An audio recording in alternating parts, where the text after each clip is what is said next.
Hello, Mr. Mailer here, online math teacher. Welcome to my channel. Today we're going to be continuing my video series on two variable statistics, and in particular, we're going to be looking at what a residual plot is today. So if you find this video helpful, consider smashing that like button, subscribing, and let's go. So in some previous videos, I've used this height and weight data set. So what I started with was some observed heights and weights of individual people, and I had a scatter plot for it. I was able to use technology, and I got my least squared regression equation.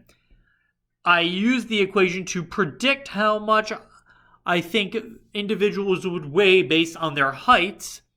And then we calculated, well, how far apart were our predictions from our actual weights by calculating residuals. So the observed weight minus the predicted weight. So what I want to do now is I want to find another way where I can visualize, is this going to be a good model? How can I visualize these residuals? So one way you can visualize your residuals is go to your original scatter plot and kind of tilt your head and think of your least squared regression line as your x-axis, and see how far apart all our dots are away from your line. This is visualizing essentially what we're going to construct in a residual plot. Now, let's go and actually do those, because that measures our distances away from the line there. So if I want a residual plot, the two things I'm going to be displaying against each other on a graph are the different heights of the individuals I observed in my data sets, as well as the residuals that corresponded to those individuals. So I'm going to take my same table I have here. I'm going to make a copy of it, actually. So I'm going to copy and paste my table here. But now I'm going to say, hey, I'm going to get rid of my column for weight, and I'm going to get rid of my column for predicted weight. Because a residual plot is going to measure the actual observed heights against the residuals for those individuals. So what I'm going to do is I'm going to make a set of axes. So I'm going to make an X and Y set of axes. Along the X-axis, I'm going to put my heights. So my heights in inches. And along my Y-axis, I'm going to put my residuals. So what I'm going to do is I'm actually going to put a little break in my x-axis here, because I don't need to start all the way at 0. I'm going to start at 60 here. So I'm going to start at 60, and then I'm just going to go up in increments of 1, just to make my life easy here.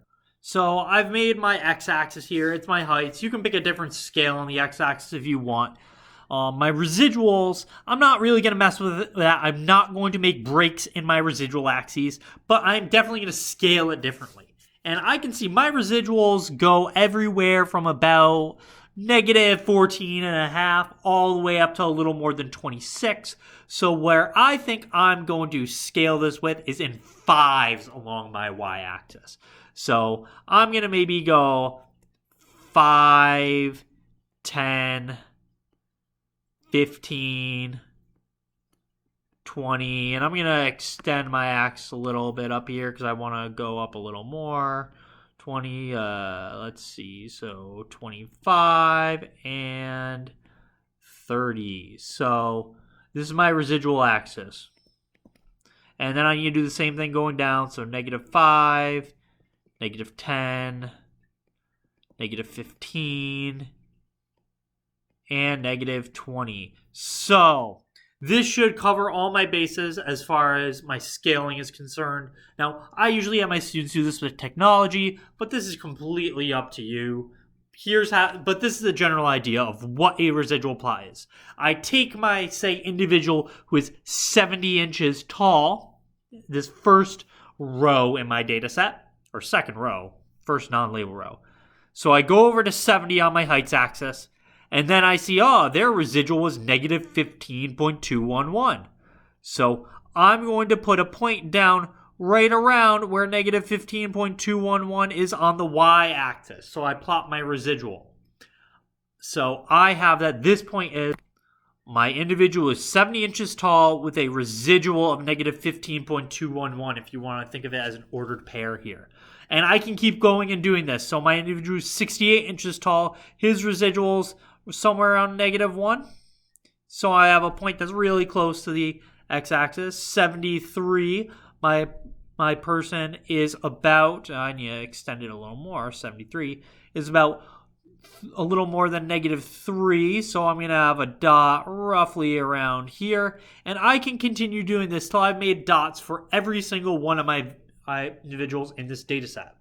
So here I have my residual plot, so I can see how all these dots vary away from my x-axis. So this really is the same picture, just a little bit more spread out so we can see it better, as if we took our heads up here and tilted it and looked at ourselves along the least squared regression line. So you see our dots are a little bit farther away from the line as our heights got taller here, and we can really observe that a little bit more in this picture here. Now, we like residual plots because if you see some sort of pattern in these plots, that's an indicator that you probably didn't pick a very good model for your data. So patterns to see are bad. Now, in this picture, there's not really much of a pattern here, but you might make the observation. It seems like our dots are tend to be getting farther away from the x-axis.